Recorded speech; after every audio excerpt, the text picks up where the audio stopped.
today. I'm being multi-talented. Oh shoot. Scared of you, shorty. Yes. So, All right. welcome everybody to this episode of the T with TNT. And of course, I am T Douglas, pronouns he and him and he And his and all that.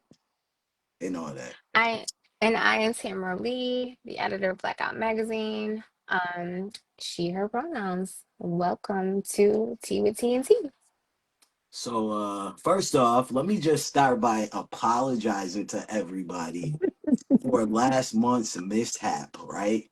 So we were supposed to do our anniversary show last month, and of course, the powers that be said, "Nope." They said, Not "You know what we today. gonna do? We about to block T, and we are going to restrict all his live privileges for a whole month." And I'm like, dang, not a whole month. They said 30 days. And I was like, you know what though? Even if they restrict me, I just log on from like the blackout account, not my Facebook T Douglas page. And I'm like, oh, we could slide right in. No, Matt. Baby, when I tell you them people blocked me from the blackout page too, they was like, nope, you ain't doing nothing. And I'm gonna tell y'all why they blocked me, because you don't know why they blocked me. I don't even know if I'm allowed to say why they blocked me, Oh because no, we it's might get scary. blocked again. Right, we was doing good. Don't be blocking this page. Keep that to your own page. Listen, I'm gonna tell you, I reposted a meme and they blocked me for that. Now, I feel like my freedom of speech was restricted, and I'm gonna be writing a letter to the people that be a It's strongly so funny. worded, strongly Strongly worded, worded strongly essay. worded email. Cause listen, baby, the way the people was reposting that Charlie Kirk stuff, and all I did was repost a meme. All of that shit they were saying that was crazy. I just reposted a meme. That's because they already got T on their list. They do. They got me on T, their they got me on the list. they watched you already. You were I'm you were already under suspicion. I'm already a suspicious character. Since all that you're mysterious. We've already established that. Yes, yes. But yeah, so I have to apologize to y'all for getting myself blocked. So we were not able to do the anniversary show, which sucked because I was We out had in the all these field. cute plans. We had all these cute plans. Listen, and I was out in the field that day. You know what I mean? I was at Rochester Black Pride. You know, it was a ball going on. It was a lot of stuff out there. It was a good weekend. And I couldn't even share it with y'all because they had me like blocked. But anyway, I'm back. Like I never left. There you go. We are here. Mr. Douglas in the building. Yeah, so I just had to share that with y'all because, I do enjoy talking to y'all every month and coming on here and sharing my personal thoughts and views and opinions, the very many that I have. But hey y'all, what's up? So it's been a lot. It's been like 2 months since we seen y'all. It's been a It's lot. been 2 months. It's been 2 months. It's a lot going on. But let's talk about it. Let's talk about it. Now, mind you, you one were absent last month. And I am like super low energy because I've been up since like 6 o'clock this morning because I had a workshop to teach today. So I am fully following your lead. Whatever you want to throw out there, we will. But that's why also why I look like this. I look like I've been up since 6 a.m. and I have been up since 6 a.m. So you got So it. What do we I want to might talk have to about? mute a little bit because my dog about to go crazy in a second. But Same, same, same, y'all just same. know Leo, he be on it. Anytime he hears something around the house, baby, he think he a pit bull. He So is. yeah, updates. When was the last time we was on here? It was Now, mind you, my dogs are barking. what was that? Like August? What is this? October? Yeah. Yeah, because that would have been September. Yep. I ain't seen y'all since August. September was a busy month. Listen, So I took a trip to Albany. I went to the LGBTQ convening. That was dope. Beginning of September, had a great time. It was given by the wonderful, amazing Chanel Lopez and her crew. But I must say, like, I go to a lot of conferences, I go to a lot of convenings, and a lot of times I'm like, oh, this is a little repetitive. But I must say, this one, I got a lot of good information out of it and a lot of stuff I could take back home. So kudos to you, Chanel, New York State. We love you. Thanks We for all do the love Chanel. Chanel's super dope. she is. So yeah, definitely had a great time there. After party, well, the I won't say after party, but uh the networking event that was after was pretty nice too. At a bar. Don't remember the name, but it's a nice bar. You know. What else happened? Um Man, I know I got a better memory. Blackout Magazine celebrated 5 years in business in publication. We definitely did 5 years, five, five, five. High five for us. So yeah, we had a lot of good features that month too, and some good videos. So that was dope. What you was about to say? Because I seen you get I seen when the light bulb went boom. You saw the light, you saw the smoke. No, I was thinking that the very first thing that we should have mentioned is that we lost Miss Major last week. And so I would be remiss if I did not speak her name in this space. She has been a great friend to the magazine and obviously been an incredible guiding star, guiding light for us in community that are in an activism space, especially. So we definitely want to pay our respects and show homage and love and just gratitude to Miss Major for having been, one of we unfortunately in this world don't get when we talk about elders, they're like 45. We sadly. And so being able to witness, interact with, and then also someone who has made it to their golden years and is still part of community. Like they didn't get their piece, do their thing, and go off into the sunset. Like she still was working and fighting and motivating and providing shelter and sanctuary for folks from the community to her very last day. So just want to show love and incredible gratitude for Miss Major and everything that she was and everything that she will motivate and all of the things she birthed in all of us through her life that will continue, long after her passing. So gratitude to Miss Major. Definitely, definitely. And I didn't know we were going to be doing this like little tribute, but I always come prepared. So, baby, let me take a shot for Miss Majors for And, sure. and no one would appreciate that more than her, I assure you. When I tell you, She'd be like, pass it over here. because I'm telling you, we definitely don't get too many elders in this community that's still working. And if you are in a community and you blessed to share space with them, you should appreciate that space and appreciate that guidance and that light. So yeah, to Miss Major. To Miss Major. And it's crazy because me and T are about the same age. So I feel like we are, oh, shoot. It's like that. He's not a Ooh, drinker. He's not a drinker.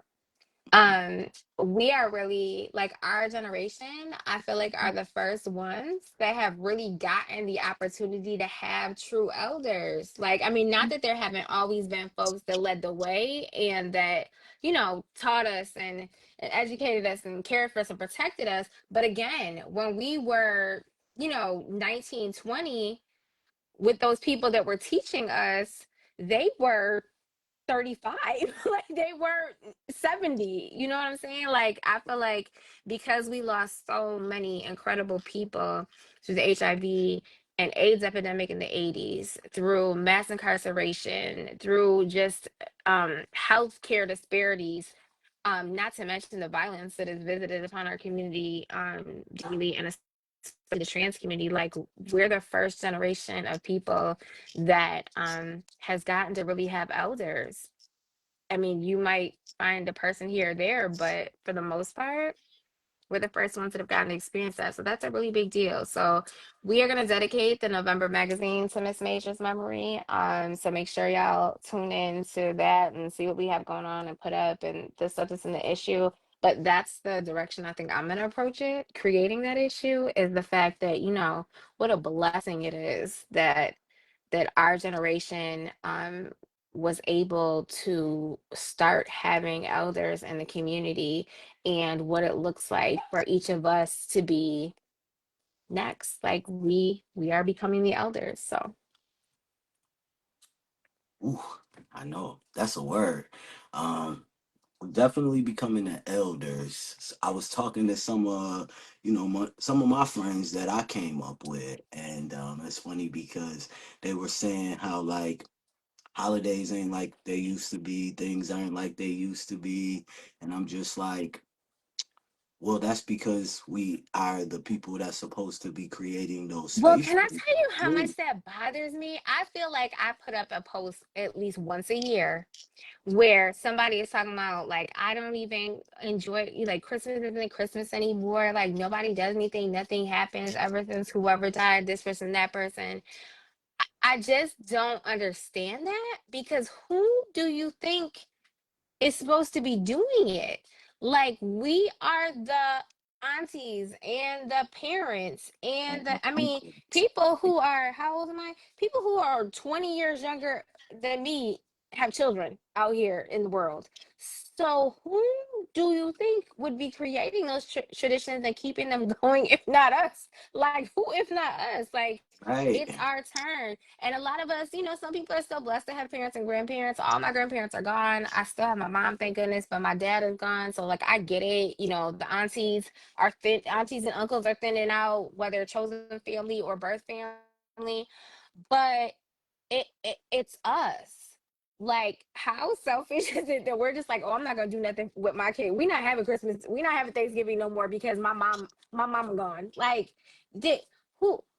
It's right, our job, like all of the oppression and difficulty and poverty and all the things that our parents and grandparents and great parents, great grandparents face, and then just regular life stuff, like you know parents and grandparents and children and siblings passing, like they were going through all those things too, and they made those memories for us. So like how dare us be like, ain't nobody here to cook, so we not having Christmas no more. Like that was like my grandmother. I Nobody really taught me how to cook because my grandma wasn't that like, come on, y'all, all come in the kitchen and watch me cook and cook with me. Like she wasn't, my nana wasn't like that. Like she wanted people up out her way. She never had a real big house, and her kitchens weren't. She was a best food I ever had in my life. Crazy good cook, but her kitchens were always smaller, so she couldn't have a bunch of babies running around between her legs. And she also wasn't that person. Like she wanted everybody to get out so she could do do her her thing. thing. Yeah, like she come on back. I'ma yell when the food ready. It'll be all out in the dining room. Like she wasn't that person that was like, here, baby, pull up the stool next to the stove so I can show you something. Like she was not that girl.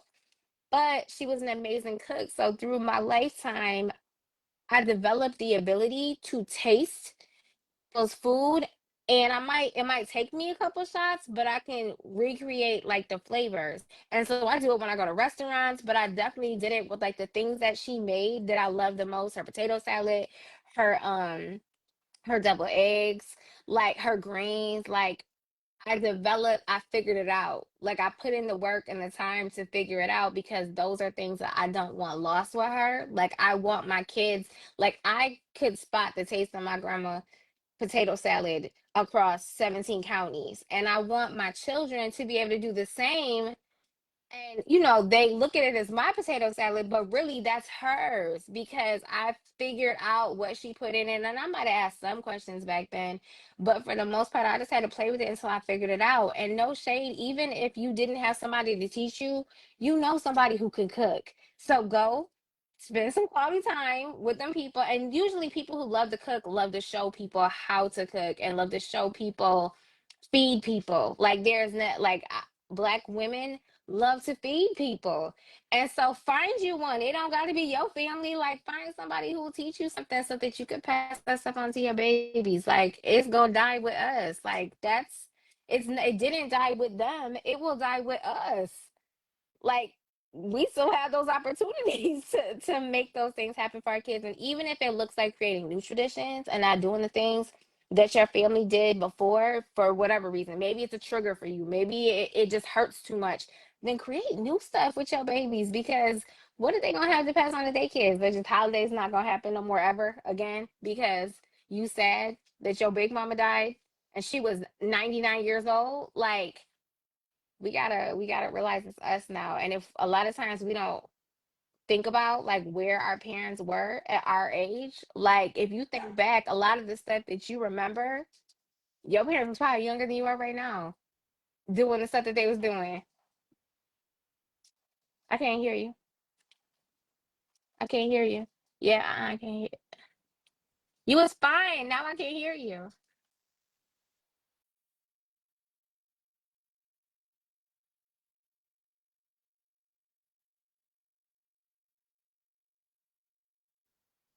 Lord, we was doing so good. Now we done lost you.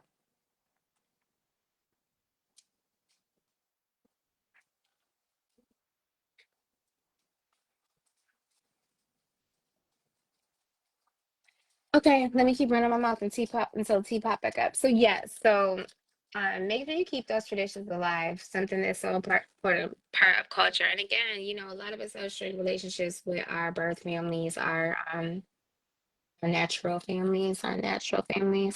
And that's okay. Create new traditions. And if you don't have family around you, no family is family like chosen family.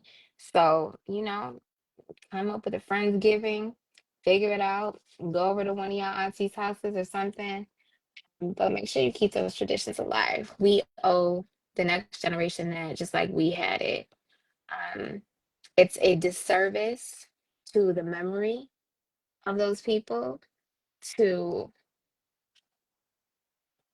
not be creating the same kind of environments for our kids. And even, hey, there we go, our kids and the next generation coming up. And that's true for community as well. Like I said, I don't know too many people who didn't have older folks from the community that introduced them to ballroom culture, that taught them how to do their drag makeup, that whatever. And so just remember that we are now those people. And like I said, if you do the math, you mess around and realize that you're older than those people were when they were doing it for you, and realize that's our job here. Like each one teach one, not to mention the fact that we need community now more than ever. So Well, pause. I heard you chime in on ballroom community, and I'm gonna go back to that in a minute. I But had a feeling that might you might segue with that. I'm gonna go back to that in a minute. But for right now, I'm gonna say like, yeah, traditions are they're a thing. Like I have a lot. I have my bio. I'm blessed. I have a lot of people. My community is made up of a lot of amazing people. I have a mentor who is black and of trans experience that's in her 70s.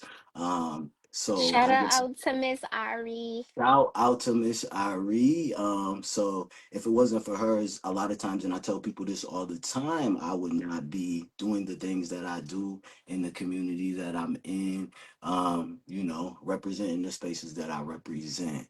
Um, Also, I have my biological family. A lot of people don't have that. I'm blessed to have my biological family, a very supportive family. I'm sure He some got of a huge family. It's saved with some nieces and nephews floating around somewhere.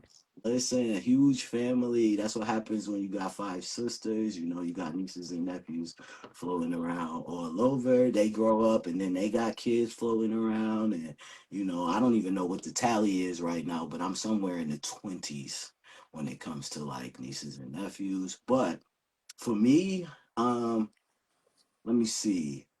So for me, I didn't have a lot of uncles. And my uncle came around here and there.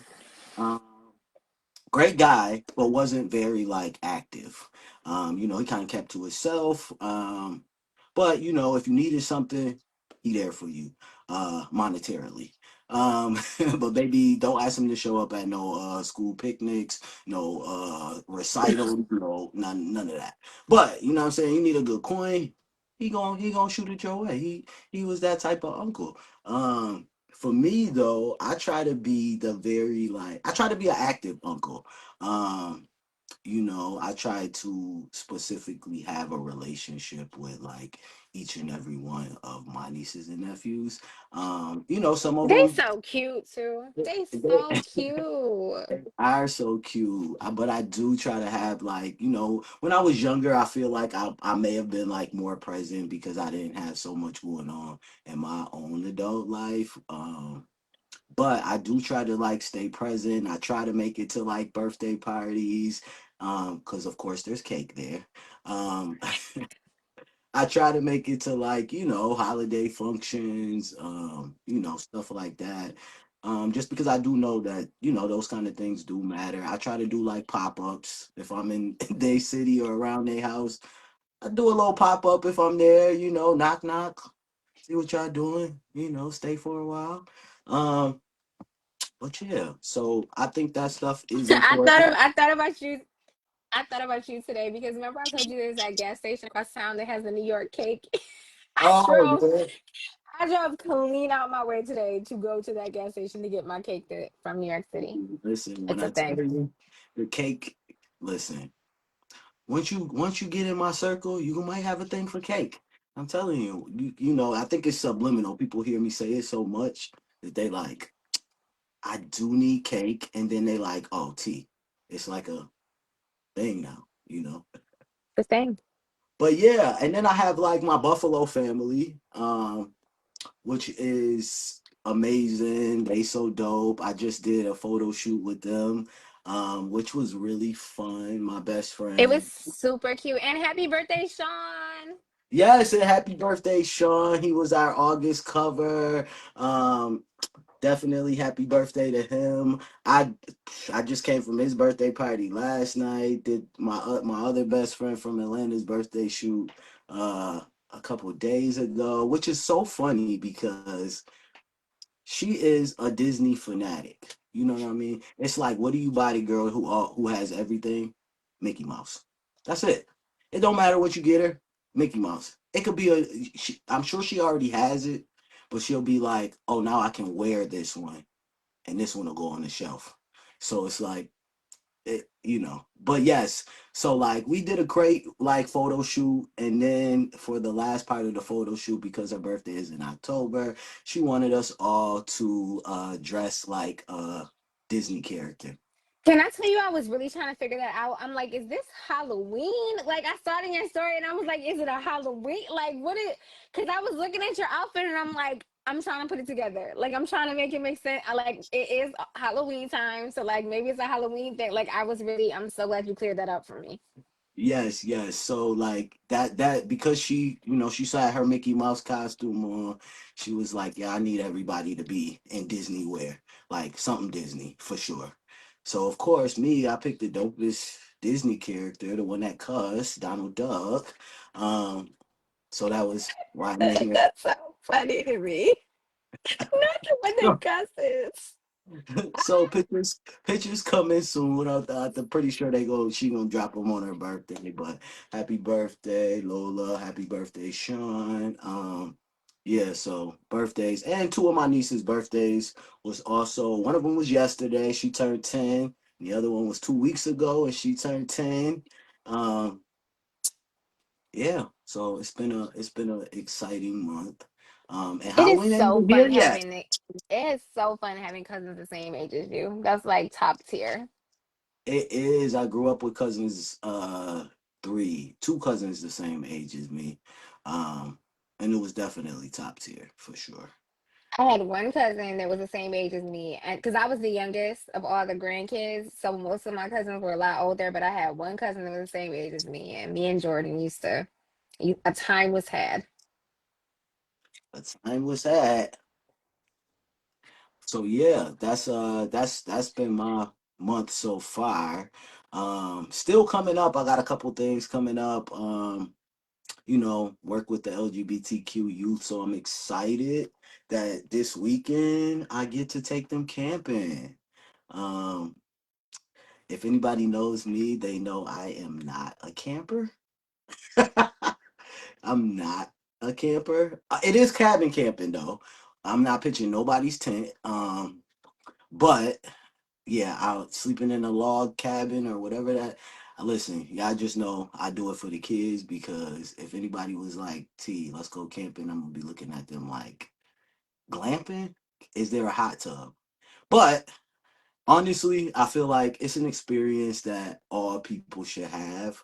I remember my first time like off in the woods with a group of like all trans black and brown people. I swear it was probably like one of the dopest experiences I've ever had. Um, so I'd love to recreate that for, the kids that I work with. Cause that is what being a leader is about. Yes. But yeah, I got that going on. And me, that's reminding myself to go back to ballroom because I'm still talking. But yeah, so I got that coming up, and then I got Yeah, I know it's coming. there's a ball coming up. There's actually a big LGBTQ conference coming up in Albany, given by In Our Own Voices. Very great conference. If you can be there, be there. Get you some tickets. Stay for 5 days. Halloween, they have a Halloween ball.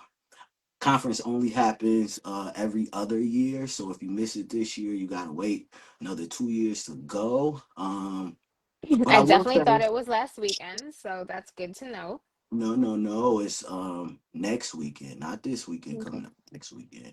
Halloween weekend. Um, So if you get a chance, Albany in Our Own Voices, get you some tickets. Tell them T sent you. I did see myself on the promo video, which was kind of cool. But yeah, so check them out. I will say that is the space that I met the most black and brown LGBTQ social workers, and they weren't just from New York State. They were from a lot of them were from like Midwest. Area, upstate areas. So I thought that was pretty dope. So I'm looking forward to that conference again this year. If you see me there, say what's up. Maybe I'll go live and do some blackout stuff while I'm there. But we'll see. You know. That would be lovely. All right, so we are down to 30. So do you want to get into some of the issues?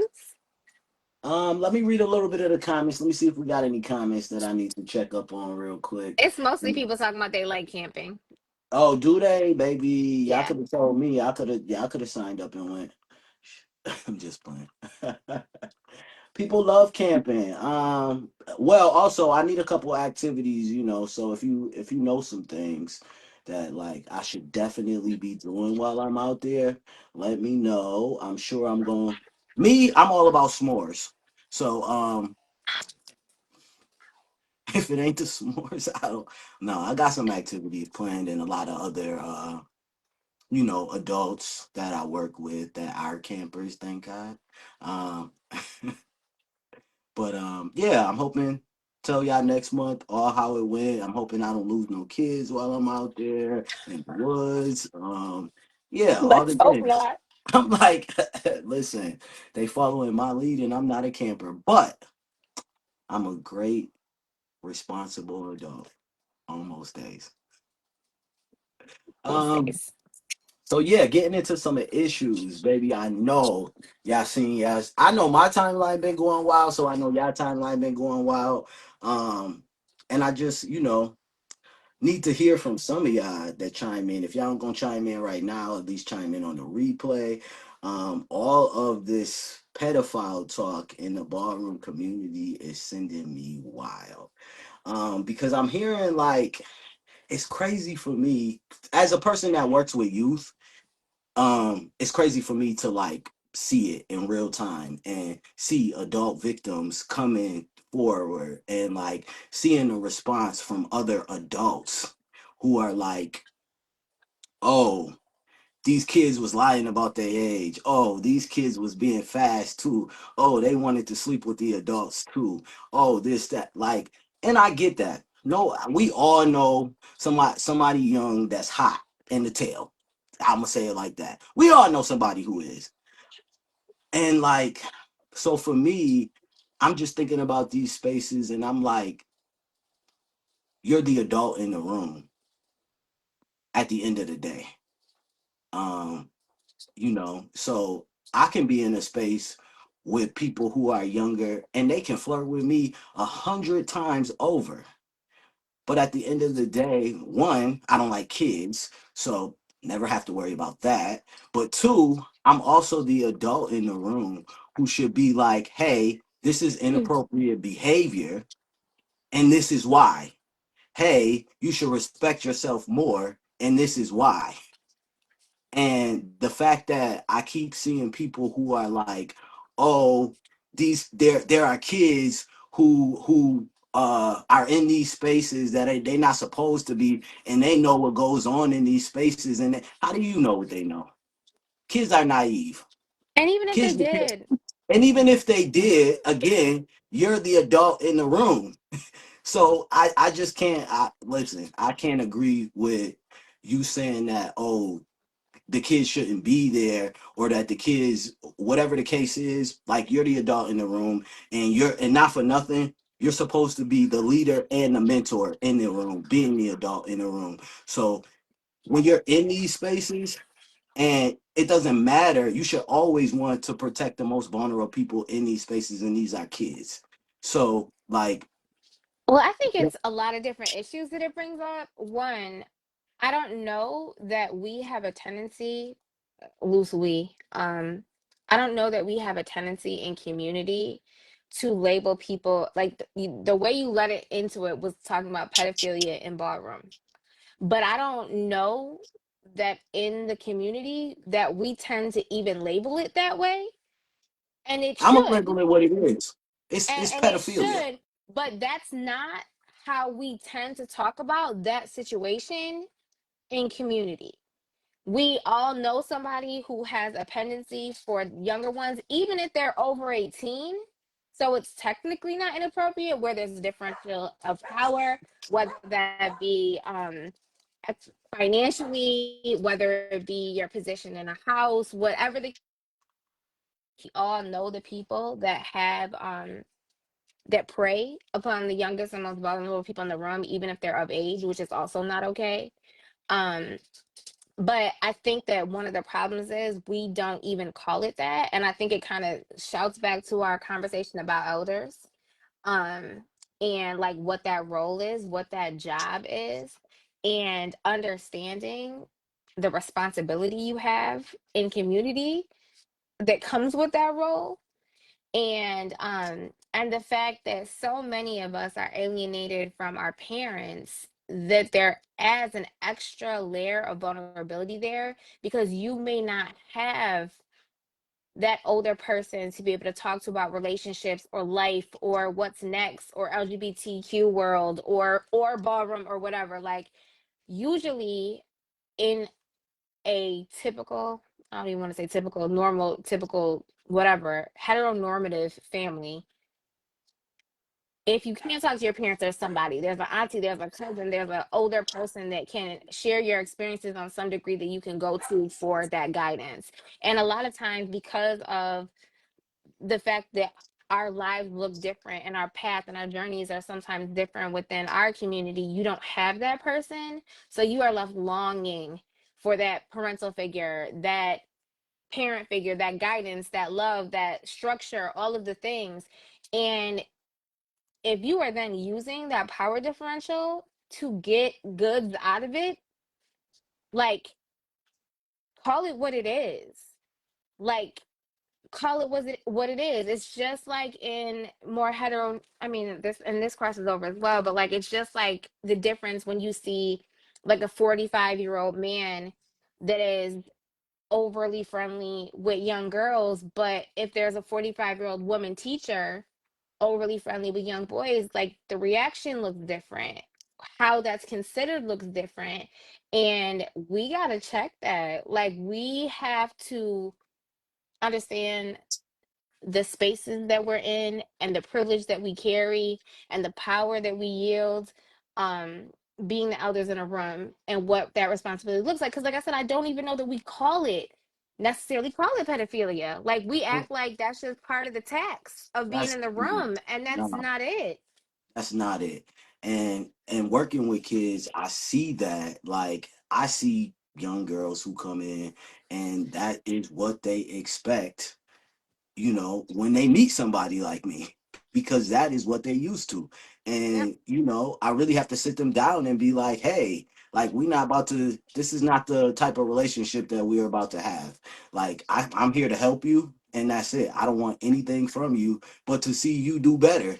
And I don't think a lot of people have a person in a room that will say that to them, because there's so many people that take advantage of other people, and, you know, the disparities that they may be in, you know. And to shoot back to the whole like some kids be hot, like first of all, if you are overly sexual at a young age, that is typically a sign of abuse. Right, That is not somebody's personality. Like something happened there that that person associates their body or their sexuality with their self-worth. So automatically, even if you're seeing some sort of behavior that seems like overly adult for a child, that should be a warning flag and a signal that that person needs help, right, not an opportunity for you to slide in. In addition, when we talk about like young kids engaging in any sort of like sex work or sexual favors, that's a conversation about what resources are and aren't available in our community. A lot of times, even if that younger person is the aggressor, whatever that means, it's a survival instinct. Like that is them trying to preserve, have a place to stay. That is being able to have someone take them out to a hot meal. That is, having someone to be able to supply their other needs. And you out here looking like the old man from Set It Off, when Jada needed to pay her bills. Like that's really what it is. And I think that, like I said, I think it's important for you to have categorized it the way you categorized it when you first started, because that's not the conversation that we usually have. Even when you're not seeing, like, in the chats, people will be saying whatever, even if you're not seeing that, you still won't see them call it what it is. They might right. say somebody older is wrong, but They're they're still wrong. not They calling call it it, what it they is. say grooming. No, it's pedophilia. Like these people is pedophiles. I'm sorry. Like I don't see how you can look at a child and think anything sexual. That means that you're a pedophile. I'm sorry. You can be mad at me. You can cancel culture, cancel me if you want to. You can not want me in spaces, but I'm gonna call a pedophile when I see a pedophile. I'm sorry. Like that. Somebody in the comments asked what ballroom is. So can you just give a quick rundown? So ballroom is technically an underground community and space where people compete in different categories. That was people compete in different categories for prizes and cash, and it's a space predominantly for Black and Brown LGBTQ culture. It was really created and curated by the trans culture. The heart of it was in New York City. It's existed in some form or another since the 20s. And when I say Right. 20s, I mean like 1920s, not 2020s. And it really provide the reason why this conversation is so pertinent is because the reason why it flourished and it was so important to culture is because it gave so many people a home and a family that were alienated from their own families. And so typically a Black or brown trans woman would collect their children and create a real family dynamic situation. So there would be a house mother, there'd be a house father, there would be kids, and the mother might be 28 and the kids are 24. The mother might be 35 and the kids is 42, because it's not about age necessarily, it's about relationship, and it's about guidance, it's about love and protection, and holding each other accountable. But the part of holding each other accountable that sometimes gets lost is this. Right. um and what that looks like with those dynamics and why some of the rule, I mean, like a lot of the houses have rules about commingling and why they exist and why they're important and how we keep those spaces protected, and making sure then when we identify somebody who is a predator that we are Hold them holding them accountable. accountable in a real way. Like this isn't like I'm gonna pull your collar and we gonna have a conversation. If you know someone is, and the thing about it is, one of the reasons why ballroom has stayed relevant and going for so long is because young kids do get involved. Like they might hit the Kiki scene, um, and stay there for a while opposed. So there's Kiki, which is basically the youth development league, smaller scenes, smaller prizes, smaller expectations, whatever, a lot local, much more local typically. And then there's mainstream houses, so people could travel all over the country to compete. But that Kiki scene was designed for younger kids to be able to get involved and learn about the culture and learn about the artistry.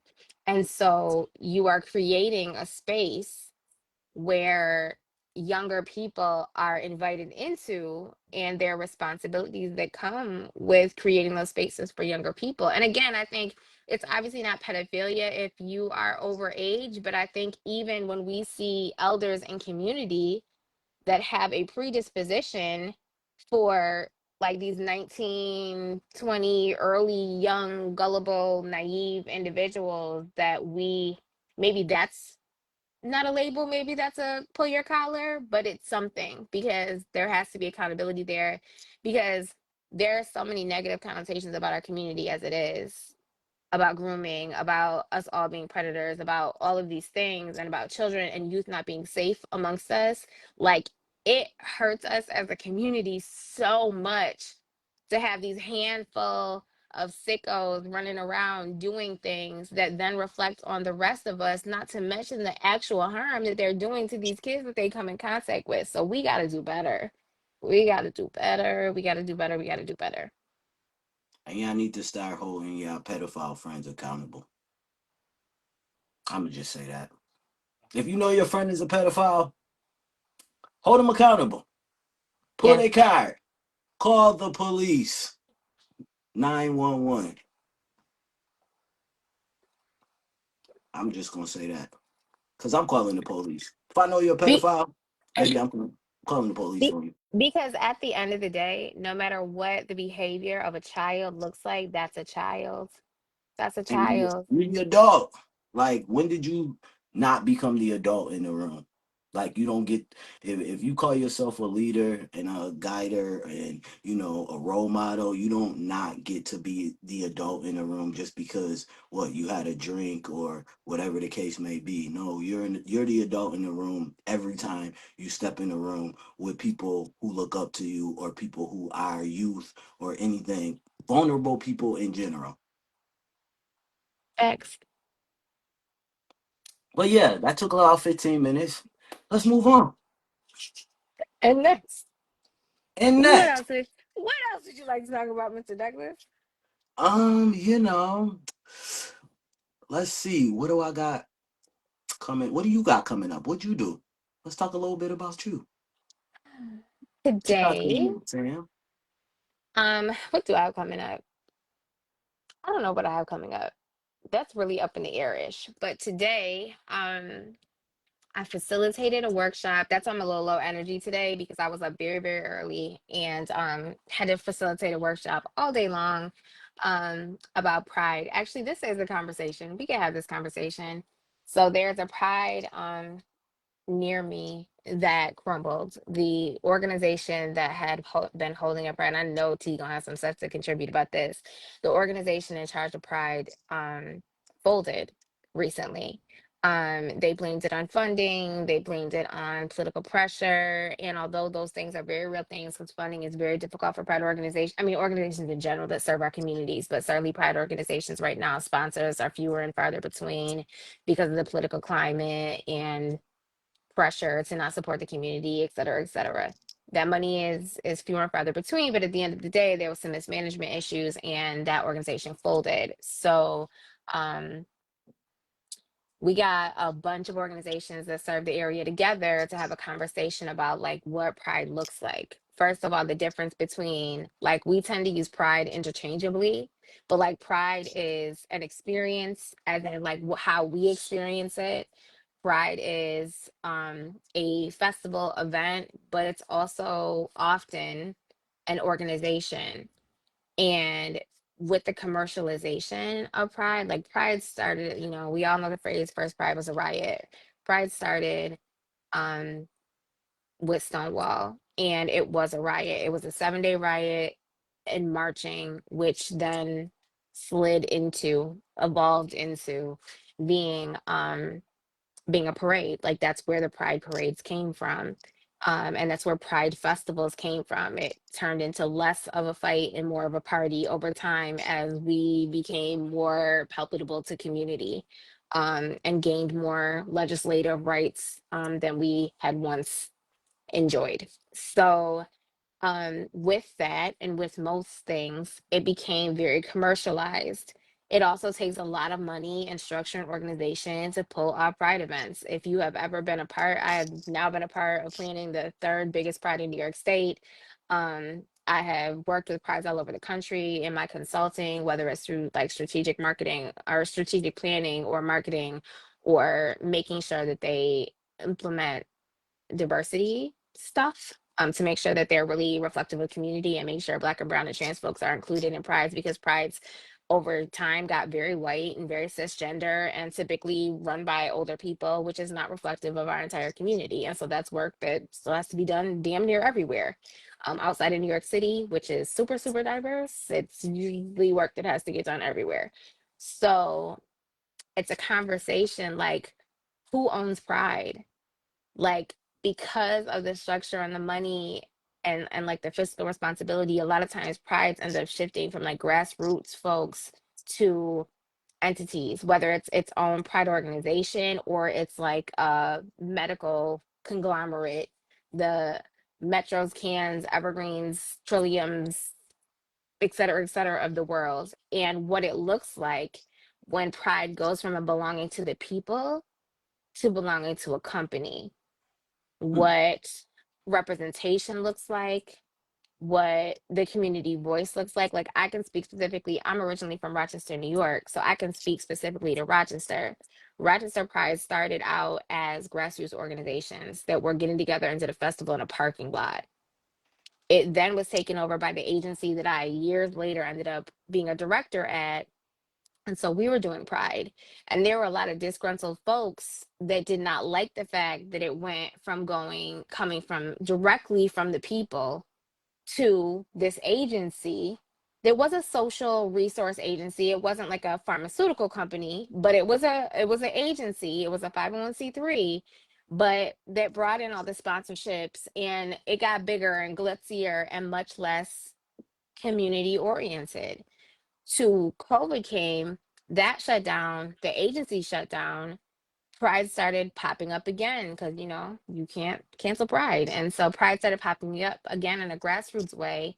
And a larger medical institution, LGBTQ serving medical institution, came in and started a collective of organizations. In about 2 years, the collective had been disbanded. It was fully in the hands of that medical organization. The community had little to no voice, and they actually farmed out the planning and actual like creation of Pride to an event planning company that was all cisgender, all straight people, mm, very, very white. And you have to imagine, even when stuff switched to a company outside of the event planning agency, just because you are LGBTQ serving pharmaceutical company or medical conglomerate doesn't mean your staff is all queer. Hopefully you have queer doctors, hopefully you have trans doctors, but not always. And so you now have straight people that have no tie to community planning prides. You now have, and it's like event planning companies that are not, that are not queer or trans, no less Black or brown, planning prides. And so I think it's a real conversation, like, who owns pride? What prides is should the purpose of pride be for it to just be getting bigger and grander? Like, does that serve a greater purpose? Or should brides always belong to the people in some form or fashion, even though there has to be some sort of organizational capacity to be able to put on such an event? So, like, I think it's always a conversation. So, we actually hosted a really big meeting today with a lot of organization reps because the meeting was already happening. So I got asked to be a part of it. But I was like, we gonna put this back a week because the original list of invitees, there was not a single solitary black or brown run organization on that list. And therein lies the problem. So I'm like, no, no, no, no, no, no, no, no, no, no. So we paused for a week and I was able to invite in more orgs and I sat in a room with full of community that looked like the fucking rainbow and looked like the letters and represented all the people and was all the different colors of folks and backgrounds and nationalities and ages and genders and gender identities and all the things. And that's in my mind what a pride needs to look like is all of it. And I told them at the end of the workshop, like, look around this room. If whatever you're planning individually doesn't look like this room, you missed it. Like, you missed it. So I am pretty wiped today because that was emotionally exhausting and it was a really long day. But I just think that that's always a conversation that we need to keep on the front burner. Like, what is pride? What is a pride supposed to be? Who owns pride? Does somebody own pride? Like, how are we managing it? Like, right now, what's crazy is when there's a lot of outside pressure, a lot of times it's like, it doesn't matter how it gets done. Like, it doesn't matter if it's good, bad, or ugly. Like, it's right. Like, we have to do it. Like, it's already too hard with pressure coming from the outside. But because of that, again, we don't necessarily hold internally inside community accountable. And we can't allow the panic of outside pressure to allow us to lose the things that, first of all, we've been fighting for a very long time, but also, the pressure of doing it right for the sake of getting it done. So that was what I did today. That was my day. Okay, okay. I definitely agree with you on that. We have to build a different type of structure because pride should always belong to the people. But we know also that the people sometimes be broke. So, you know, I, listen, what? Why is listen? I'm The spit people out my water. uh, listen, the people be broke. So my suggestion is, to all of these bigger corporations who want to feel inclusive in the months of June, May, June, July, August. Um, just put your money up. You don't need to be involved. For real, for real. Like let the people plan the prize that they gonna come, they gonna happen. But like you said, there should be a coalition of people that look like what we stand for, look like the actual progressive flag, you know. Right. That is what you should be aiming to have in the room, and that's who should be planning pride. Now, if the people want to put their money up, yes, you're invited to the party. You're invited to write a check. You're invited to spend some money. But please don't come in talking about what your cisgendered ideas. I like keep them where they are. We really don't need that at Pride. You got to there are other festivals that you can put your cisgender ideologies into. But Pride it shouldn't be one of them. Also shouldn't be a whitewash space. Um, Listen, a lot of times I don't go to prides because they're very whitewashed spaces. And they should also be very trans inclusive because there's another reason why I don't go to a lot of prides because, to be honest, where is the space at? Like, where is the after party for me? Where am I going after this pride? Cause I get there's a lot of boy parties and there's a lot of lesbian parties and and I get they're like, oh, you can party wherever, but baby, I don't want to party. I mean, I'm cool with partying wherever, but like if I'm trying to party with, maybe I'm trying to find me a party where I'm trying to find somebody. Like, where is that party at? I'm just gonna say that. And I think y'all need to be inclusive of that as well when y'all be planning these parties and these spaces and things like that. Like how trans inclusive are they? Really, just because you slap a trans person on the flyer don't mean it's inclusive. I'm gonna just say that. Well, I mean, my thing is like, and I gave this, I was on my soapbox today, honey, but my thing is also like we need to dispel the thing that like you're doing us a favor. Like somehow, like, oh, we invited you to be on the planning committee or we invited you to, whatever. Like that's not good enough either, Mm-mm. because I don't miss an opportunity to say when I'm in these spaces that we would not have the rights that we are currently fighting to maintain, nor would we have a pride without Black trans women. Like that's who threw the brick, that's who started the fight, that was whose battle cry we came running to. Like I mean, and there were a lot of uprisings prior to Stonewall. The donut shop out in LA, like Stonewall wasn't the first stand. However, it was the loudest and it was the one that got the most attention. And it started the movement. And no matter how even that got whitewashed and co-opted over the years, like it took until really the 50th anniversary of Stonewall for people to even start saying Marsha P. Johnson and Sylvia Rivera's names outside of New York City. And that's shameful. And so for us to then act like you are somehow doing trans folks a favor by giving them a day or giving them a venue or giving them a party or giving them anything is shameful is what it is. Like I can't tell you how many conversations leading up to this workshop, how many other people don't come on my stats with that bullshit, but with the other people that I was organizing with, seeing the comments under their posts about like removing the T, that's why we got here, like that's too controversial and we need to, like the unmitigated audacity to disinclude or act like you are doing a favor to the people who are the reasons why we even exist and have the rights we do today is Asinine. Say it. think word. That's a great word. That is a word. Like it's just like, and I feel like the same things happen with Black and brown folks in general. Like you aren't doing us a fucking favor by letting us be here, by letting us plan a night, by giving us funding. Like that's a homage. Like that those should be the loudest voices in the room. And I will just never understand the caucasity nor audacity that enables things like that to even be said or done. So, the fight continues. It continues. Yeah. So coming up, what do we got coming up? It's November. It's almost the end of October. Coming up in November, what we got? We was talking about them earlier. Holidays are coming up. Um, it's about to be what we got. Trans Day of Remembrance, November 20th.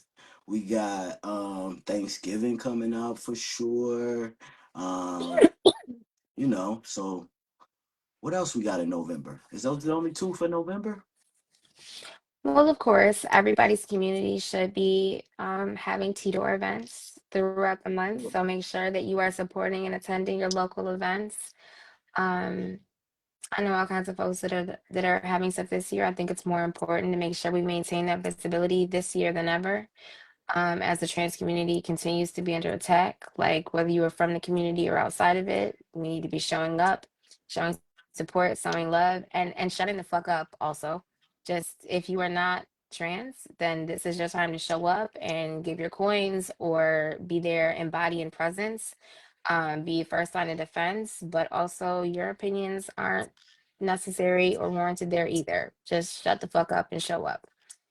Um, Oh yeah, Shay is having a Pretty in Pink bash for Trans Awareness Week. So that'll be going on in Albany. We definitely gonna share that flyer.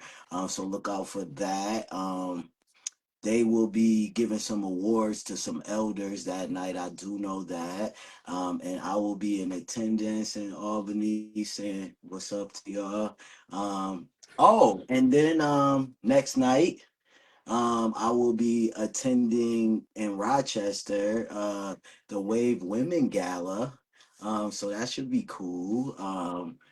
We'll see how that goes. You know me, anything to put on a suit and tie. Um, so You better yep. get that travel right. That's a distance to travel. You better get that travel right Oh, you mean from Shakir. Albany back to from Mm-hmm. Albany back to, yeah, I got that. Yeah, You you know, better be ready to sprout wings and fly to get back to Rochester if that's the case. Cause I actually think I might drive. okay, Um, good idea. yeah, I think I might drive to Albany. It's only what, 4 hours. I might drive there and then just drive back that morning because I know the gala ain't till the evening. I got plenty of time. I've been doing a lot of little road tripping lately. I'll be Maybe that's what we should have been talking about. what? All What your road trips. I'll be out here in these streets sometimes, having a good time. You know. TB outside. I TB did, outside. I did Don't go ever don't outside. ever let him tell you any different. TB outside.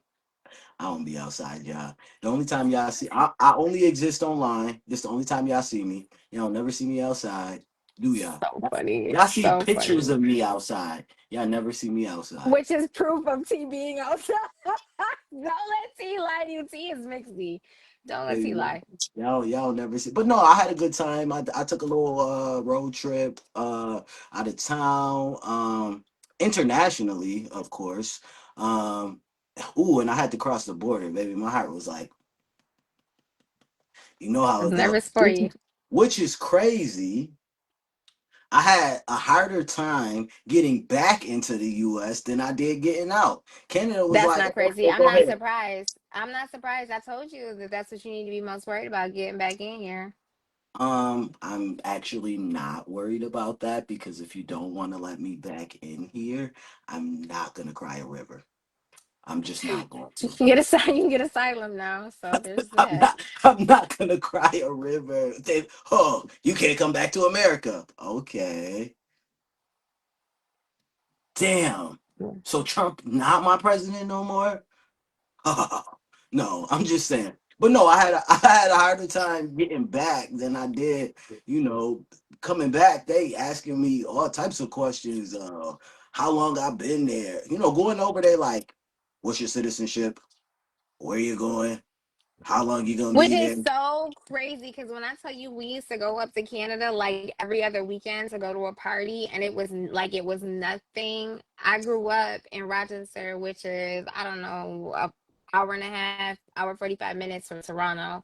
And when I tell you we used to zip back and forth across that border like it was nothing, we would drive up there for a party and come back the same night. Like we would go up there and stay for 2 weeks and hit 19 parties, and it was nothing. I would be tearing up every time I had Listen, to cross when the I tell border. you one night, maybe 2 nights, listen. We hit Canada because Canada closed at 2, so I think we Not left Canada at close. 1. Like the whole country just shut down. Listen. The clubs closed at like 1 or 2 or something. So we hit that Hmm. club in Canada, came back over the border, went to Rochester from Canada. They closed at what? That no, they closed at We 2. close too. We That's close what it too. was. Well, they close. So left Rochester at 2 when they closed, not the whole city, but and made The it whole back to city, pretty much. Buffalo. Made it back to Buffalo before last call and stayed there till 4. When I tell you, now The time was that that time to was be alive. that was the Was a time to be time to be alive. alive. That was definitely a time to be alive. Just on the highway. But Yeah. yeah, it was definitely a time. I can't live that life no more. I'm an old man. I need naps. I need sleep. I A need good meal. a good meal, a Red Bull, all of the things now. So I couldn't even do a drive like that no more. But no, I had a good time. Did you know that Canada's Thanksgiving was a month, was before ours, like a whole month? I know that it's not the same date as ours, but It I was didn't last know when weekend. it was. It was last weekend. It was wild. I'm so confused because he was like, "Oh, you up there for the holidays?" And I'm like, "Yeah, yeah."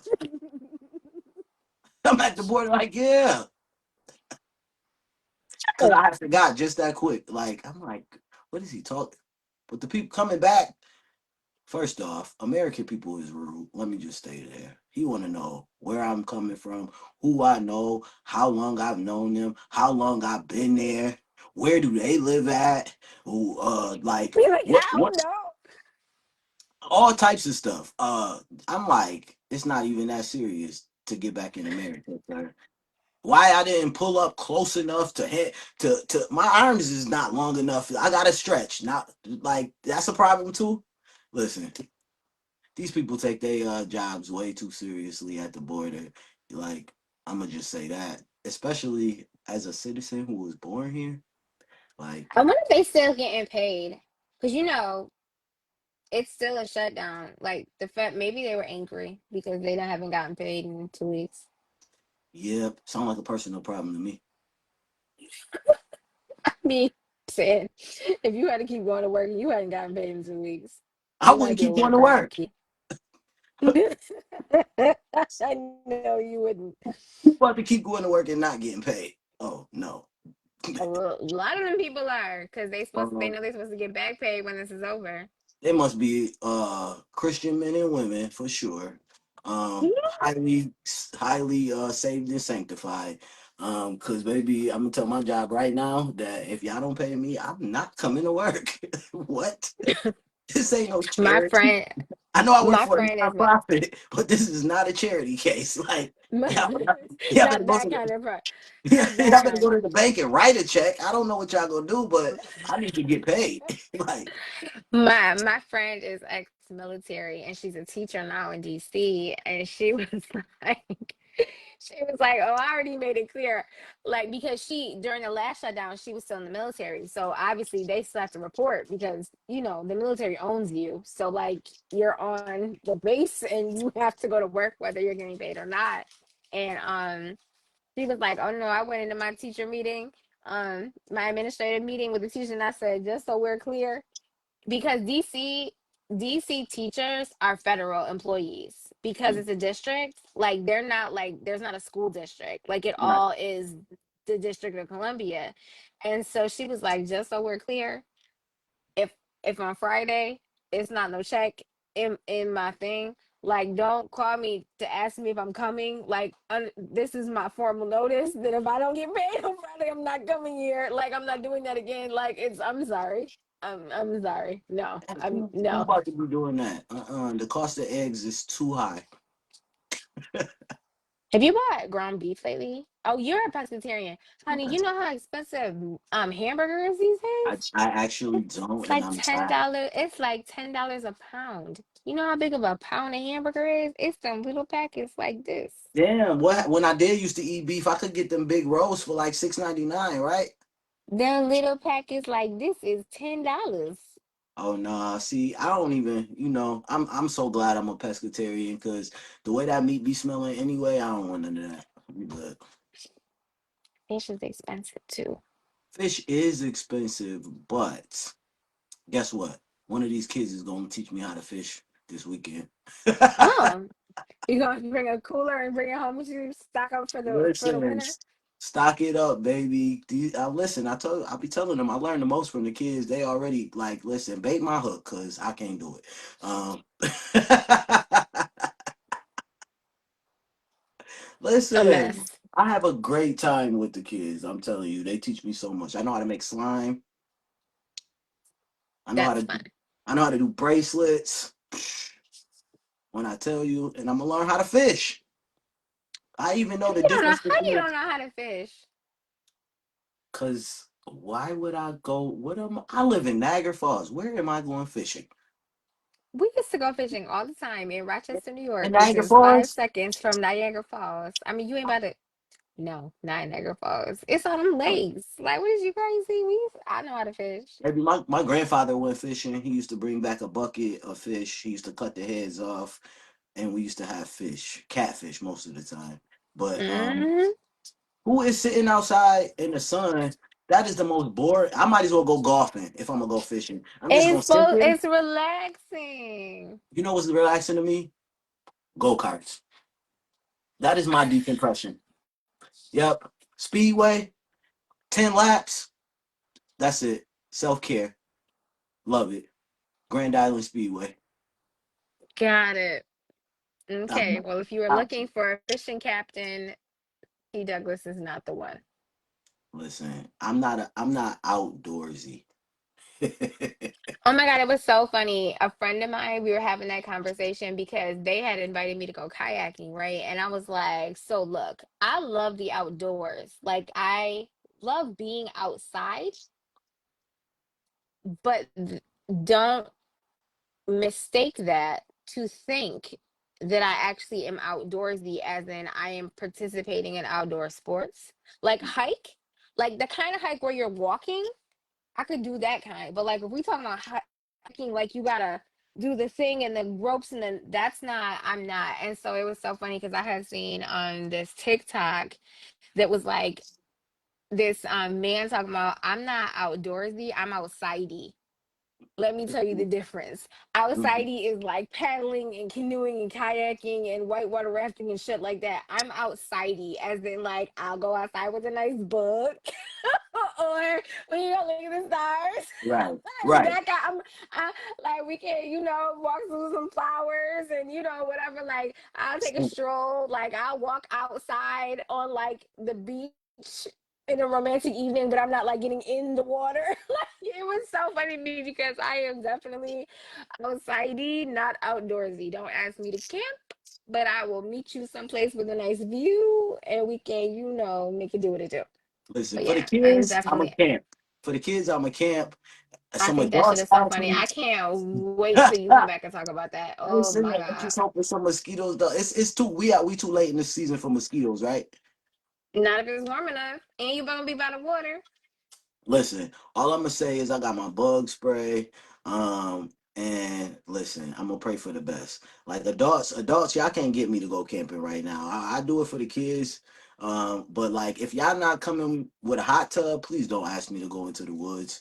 I need like that type of vibe. Give me a stream, give me a hot tub, give me Wi-Fi.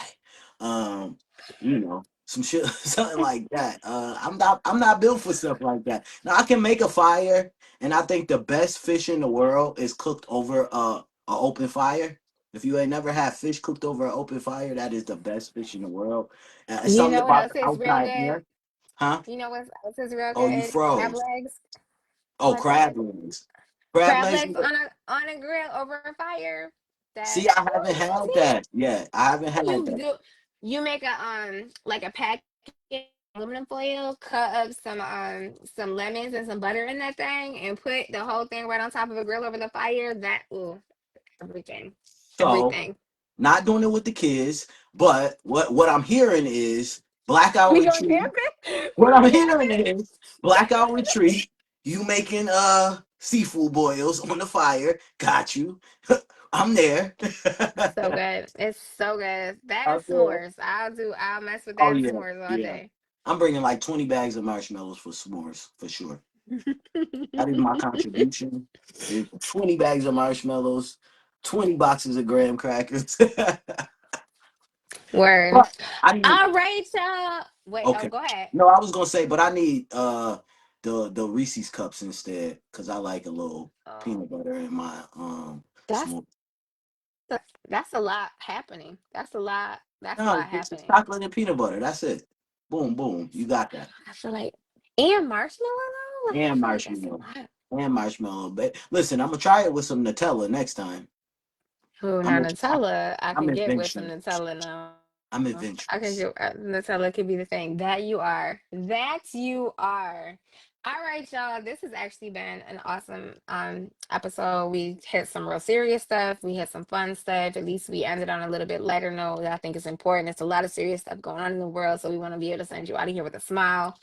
Um, you could be anywhere, but you were here with us and you were tuned in. A great audience tonight, lots of participation. We always appreciate you. Y'all are definitely the third co-host. You heard of the 12th man in football. Y'all are the third co-host on this show. So thank you for being with us tonight. And make sure you check out um T is going to be doing some live coverage from the events that he's going to over the next month. So make sure you stay up on all of our social media, Black Out social media, to see him all over because, uh, T is our mixie man on the street. So he be outside and all over the place and he brings Black Out with us, which you're highly appreciative of. We also trans awareness, let's call it a month, what's a week, let's call it a month next month. Obviously we pay our respects and we uplift the memories of the folks that we lost during Tidor, but it's also important anytime we can to just bring attention to the cause and all of the things that are facing the trans community right now and all the ways that we can advocate with and for them. So we will be doing a whole lot of that next month in Blackout on in the issue, but also on our social media. We are everywhere. We are Facebook, Instagram, Lemonade, TikTok, all of the things, all the places. So follow us where you YouTube. can. YouTube. So YouTube. follow us where you can. That's also where you will see the reruns of all these shows. If you enjoyed this one, make sure you go catch up on the old ones because we actually hit a year in August of our show, which is super dope also. And again, we have our remembrance and our special tribute and showing our gratitude to Miss Major also in the November issue. So you definitely don't want to miss that. If you have pictures with or memories of Miss Major and you would like them included in that issue, my contact information, the magazine's contact information is all over all of our pages. So make sure you get that to us so that we can share all of our stories. They used to say people die twice, once when they actually pass away, and the second time when people stop saying their name and remembering them. So we don't ever want to see the second one. We gonna keep those memories alive. So we want to be able to share yours also. So Right. thank you for sharing your Yes. Sunday Yes. night with us, and we will see Yeah. you in November. Yes. Y'all have a good time. Y'all have a good night. Y'all all stay safe and stay blessed. And we will see y'all in November. Hey,